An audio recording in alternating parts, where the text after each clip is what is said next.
poppin'? Welcome to a Real Ones web exclusive. I am Logan Murdoch. That is Howard Beck. We are here to play a game called Real or Fake to discuss if your favorite NBA team is real or fake going into the postseason. Let's talk about the Indiana Pacers, who were the beginning of the regular season darlings during the in-season tournament when they went to the championship but ultimately lost to the Los Angeles Lakers. And I think that's defined their season in a lot of ways, right? They put them on the proverbial NBA map that got them the national spotlight for a team that didn't have too many national NBA games. And it really showed us a team on the rise in real time in the birth of a superstar by the name of Tyrese Halliburton. And they made a trade to get Pascal Siakam. Me and Roger like to call this pushing the button for your organization to compete. What is a reasonable expectation for this Rick Carlisle coach team going into the postseason, considering the fact that they do have these aspirations, but they're a very young team and they're still figuring a lot of things out? What do you expect out of this team, and what should the league at large expect out of this group going into their first postseason as a group together? I put the Pacers in the just happy to be here tier. Like, they haven't made the playoffs since 2020. The only guys on that team who are still with the Pacers are Miles Turner and TJ McConnell. Their leading scorers in the 2020 playoffs were Malcolm Brogdon and TJ Warren. How about that? That was a great postseason from our guy, TJ now. Warren. That was a great postseason. That was a fun one. It was. They're in a much, much better place now. Tyrese Halliburton's one of the brightest young stars in the league. Granted, it's been a little rough the last couple months here. He's been banged up. They've got Pascal Siakam to go with him now. They still have Miles Turner. Like, this is a team with a lot of promise. But yeah, it's the just happy to be here tier, Logan, because they're back in the thick of things. They've had a really good season. It's been a little up and down. There's no expectations whatsoever. No one's expecting they're going to knock out one of the top seeds or make a run of any sort. And it's just the beginning. Like, this is just the beginning for Halliburton in particular. You know, Siakam's got a championship ring from Toronto, but this is just the beginning of Halliburton's journey. And we've already seen a lot of really incredible stuff out of him as a young player. So, no team is ever going to say they're just happy to be there. And if they get swept in the first round, that'll be kind of a disappointment. But like, they've got their core now. They know who they are going forward.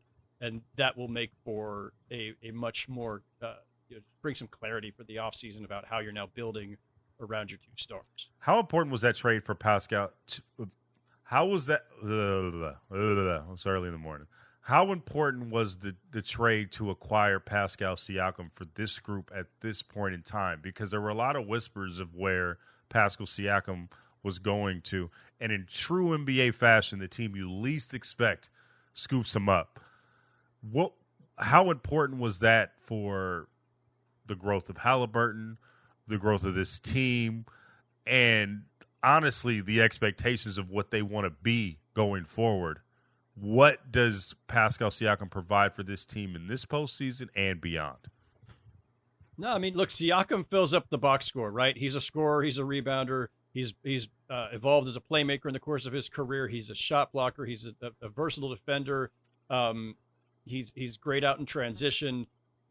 There's just so many dimensions that he brings, and we saw the best of that in Toronto, and then it seemed like it kind of got lost amid all of just the weirdness with the Raptors over the last couple of years. So it's just good to see Siakam in a productive environment again, or a team that's got a firm direction, and he's got a great co-star in Tyrese Halliburton. So, I think it was really important for the Pacers sooner than later, right? You only get so long to show your young star, we know how to build around you and to get you stars. And it's hard to do that in Indiana. This isn't a place that guys are going as free agents. And even when you're making trades for stars, you don't do it without some assurance that a guy wants to stay and sign long-term. And, there are plenty of guys who will kind of say, no, I'd rather be somewhere else. I'd rather be in a bigger market or a warmer market. So I think it's huge that you don't get those opportunities too often. But this team has done it again and again, right? They parlayed parlayed Paul George into Victor Oladipo and Domantas Sabonis, and eventually Sabonis is parlayed into Tyrese Halliburton. So the Pacers have shown the ability to make great opportunistic moves that raise their ceiling. And I don't think we'll really get a fair glimpse because Halliburton, I think, is still banged up and with that hamstring that's bothered him all year.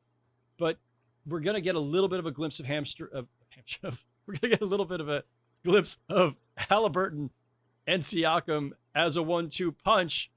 But I think the real test of these guys and their partnership will come next season when they've had a training camp together and the Pacers have had some time to kind of rework the roster around. It's interesting because one of the biggest the person spearheading this shift is Rick Carlisle, who has had his lumps in the end of his tenure with Dallas, but this seems like the perfect situation for him in order to teach. Why is he the right coach for this type of group in the time that at the time that they are this type of core? And let me do that. How is he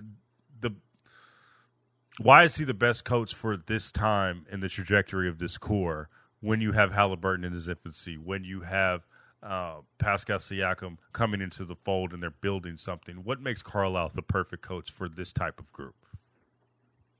I mean, Carlisle's as old school as they come. There aren't that many old school coaches left in this league, either by age or temperament, I think.